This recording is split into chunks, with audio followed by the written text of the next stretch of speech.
សូមជម្រាបសួរបងប្អូនប្រជាពលរដ្ឋខ្មែរនៅក្នុងសង្កាត់ស្រុកទាំងអស់គ្នាកាលពីម្សិលមិញខ្ញុំបានផុសវីដេអូប្រមិញអីហ្នឹងខ្ញុំផុសវីដេអូថានៅកូរ៉េហ្នឹងតិចតែដោយសារតែខ្ញុំទៅនៅតាមខេត្តនៅវល់ចុងសានៅទៅនោះគឺតិចមែនតើដោយសារនៅតំបន់ភ្នំសត្វតែភ្នំអញ្ចឹងទៅល្ងាខ្លាំងមែនតើគឺកម្រិតត្រឹម5អង្សាតែថ្ងៃនេះខ្ញុំបានមកដល់ទីក្រុងសេអ៊ូលហើយគឺថាមានអាគារគួរហើយទៅនឹង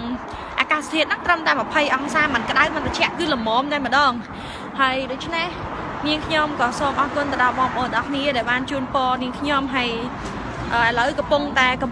ដើរទៅរករថភ្លើងជិះ shopping ដោយសារតែថ្ងៃនេះគឺតំណេរដោយសារធ្វើដំណើរហត់អញ្ចឹងហើយឆ្លៀតឱកាសនេះអត់សម្រាកទេគឺដើរថតទេសភាពហើយនឹងដើរលេងហើយសម្រាប់នាងខ្ញុំគឺនាងខ្ញុំធ្លាប់លើកទីនេះគឺលើកទី2របស់នាងខ្ញុំហើយសម្រាប់មកដល់ប្រទេសកូរ៉េខាងត្បូងជើងទី1មកហើយជើងទី2គឺប្លែកខុសគ្នាមែនតើត្រឹមតែរយៈពេល3ឆ្នាំដូច្នេះគឺបើនិយាយពីការអភិវឌ្ឍគេគឺពិតជាល្អមែនតើគឺគេខិតតែពីអភិវឌ្ឍដេក័រឲ្យបងប្អូនមើលទៅទេសភាពការតាមដងផ្លូវហ្នឹងគឺស្អាតដូច្នេះសម្រាប់នាងខ្ញុំជាយុវជនខ្មែរនាងខ្ញុំចង់ឲ្យប្រទេសកម្ពុជារបស់យើងស្អាតព្រោះថាប្រទេសកម្ពុជាយើងមានគេដំណើរមានតាំងពីដីមានតាំងពីវត្តពហិបុរាណមានតាំងពីប្រាសាទអង្គរវត្តគឺល្អខ្លាំងមែនតើ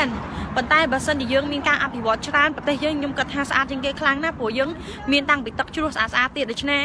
សូមអរគុណបងប្អូនទាំងអស់គ្នាហើយសូមអរគុណសូមជួយ like និង share វីដេអូនេះផងបញ្ញាផលរថភ្លើងជីខ្លាចអត់មានអីជីអរគុណបាយបាយនឹកបងប្អូនទាំងអស់គ្នា like share មកដល់កូរ៉េអត់ភ្លេច